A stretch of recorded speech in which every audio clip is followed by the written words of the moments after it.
So David left there and escaped to the cave of Adullam. When his brothers and the rest of his father's family learned about it, they went down there to him. All those who were in trouble or owed someone money or were discontented gathered around him, and he became their leader. He had about 400 men with him.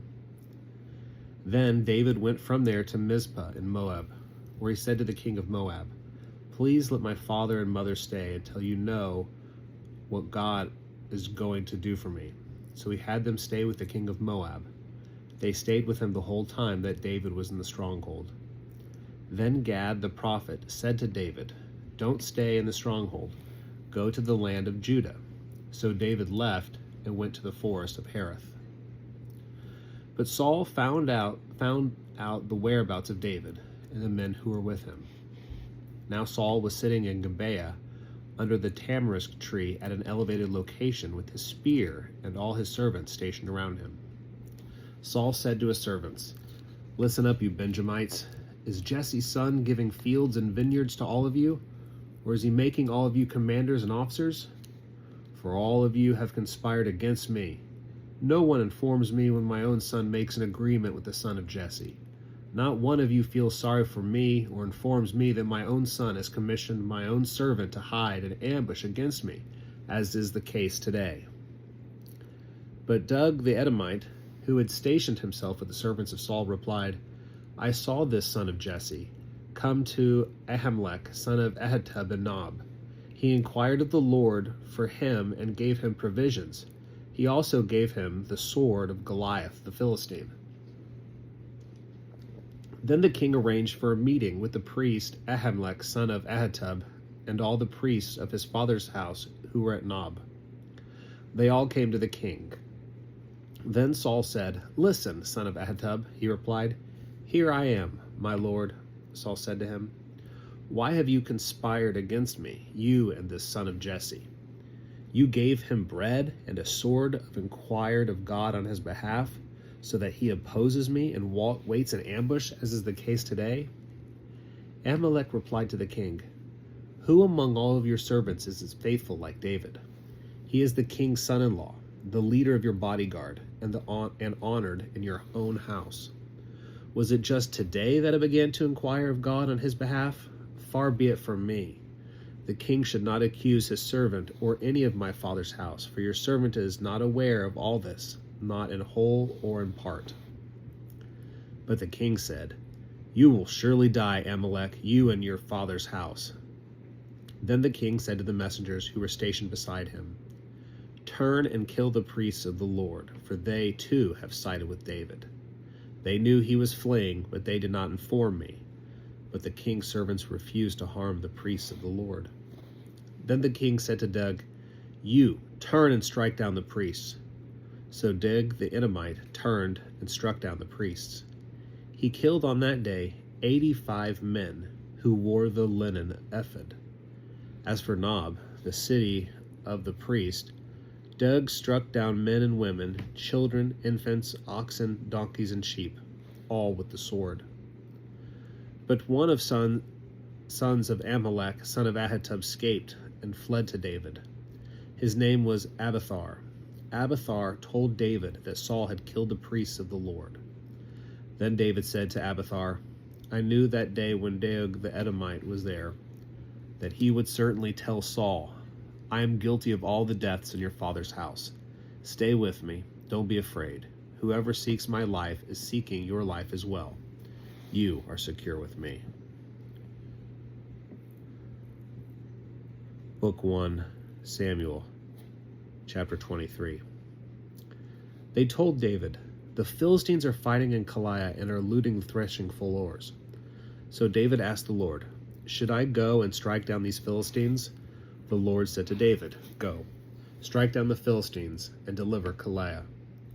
But David's men said to him, "We are afraid while we are still in Judah.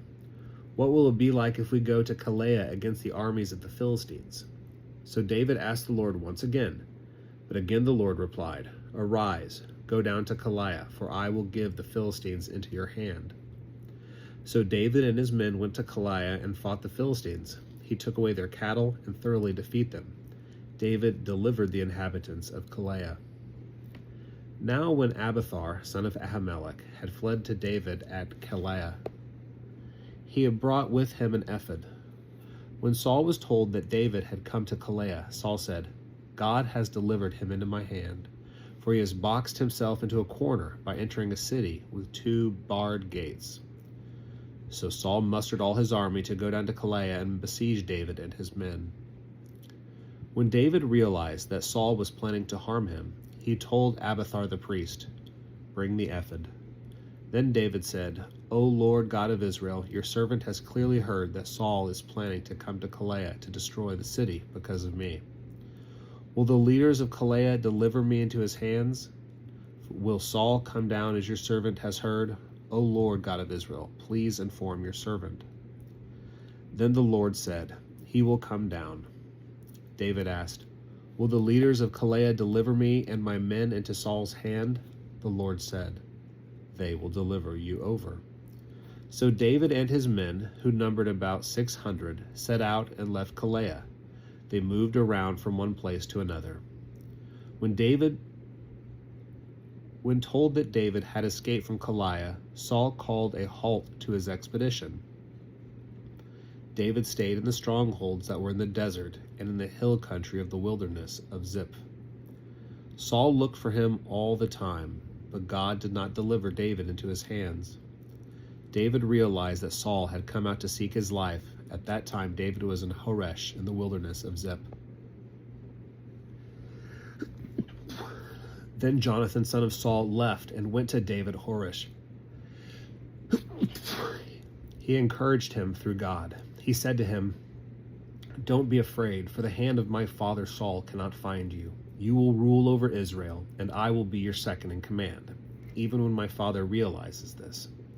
When the 2 of them had made a covenant before the Lord, David stayed at Horesh, but Jonathan went to his house. Then the Ziphites went up to Saul at Gibeah and said, Isn't David hiding among us in the strongholds of Horesh on the hill of Hachilah, south of Jeshimon? Now at your own discretion, O king, come down. Delivering him into the king's hand will be our responsibility. Saul replied, May you be blessed by the Lord, for you have compassion on me. Go and make further arrangements. Determine precisely where he is, and who has seen him there, for I am told that he is extremely cunning. Locate precisely all the places where he hides, and return to me with dependable information. Then I will go with you, for if he is in the land, I will find him among the thousands of Judah. So they left and went to Ziph ahead of Saul. Now David and his men were in the wilderness of Maon in the Rift Valley, to the south of Jeshimon. Saul and his men went to look for him, but David was informed and went down to the rock and stayed in the wilderness of Maon. When Saul heard about it, he pursued David in the wilderness of Maon. Saul went on one side of the mountain, while David and his men went on the other side of the mountain. David was hurrying to get away from Saul, but Saul and his men were surrounding David and his men to capture them. But a messenger came to Saul, saying, Come quickly, for the Philistines have raided the land. So Saul stopped pursuing David and went to confront the Philistines. Therefore that place is called Selah Hamalekoth. Then David went up from there and stayed in the strongholds of En-Gedi. Book 1 Samuel, chapter 24. When Saul returned from pursuing the Philistines, he was told, Look, David is in the desert of En-Gedi. So Saul took 3,000 select men from all Israel and went to find David and his men in the region of the rocks of the mountain goats. He came to the sheepfolds by the road, where there was a cave.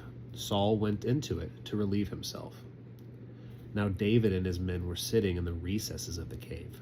David's men said to him, This is the day about which the Lord said to you, I will give your enemy into your hand, and you can do to him whatever seems appropriate to you. So David got up and quietly cut off an edge of Saul's robe. Afterwards, David's conscience bothered him because he had cut off an edge of Saul's robe. He said to his men, May the Lord keep me far away from doing such a thing to my Lord, who is the Lord's chosen one. by extending my hand against him. After all, he is the Lord's chosen one." David restrained his men with these words and did not allow them to rise up against Saul. Then Saul left the cave and started down the road. Afterward, David got up and went out of the cave. He called out to Saul, "My lord, O king." When Saul looked behind him, David kneeled down and bowed with his face to the ground. David said to Saul, "Why do you pay attention when men say, 'David is seeking to do you harm'? Today your own eyes see how the Lord delivered you, this very day, into my hands in the cave. Some told me to kill you, but I had pity on you and said, 'I will not extend my hand against my Lord, for he is the Lord's chosen one.' Look, my father, and see the edge of your robe in my hand. When I cut off the edge of your robe, I didn't kill you. So realize and understand that I am not planning evil or rebellion. Even though I have not sinned against you, you are waiting in ambush to take my life. May the Lord judge between the two of us, and may the Lord vindicate me over you, but my hand will not be against you.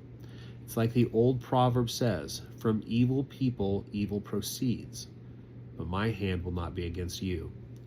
Who is the king of Israel come out after? Who is it that you are pursuing? A dead dog? A single flea? May the Lord be our judge and our arbiter. May he see and arbitrate my case and deliver me from your hands." When David finished speaking these words to Saul, Saul said, "Is that your voice, my son David?" Then Saul wept loudly.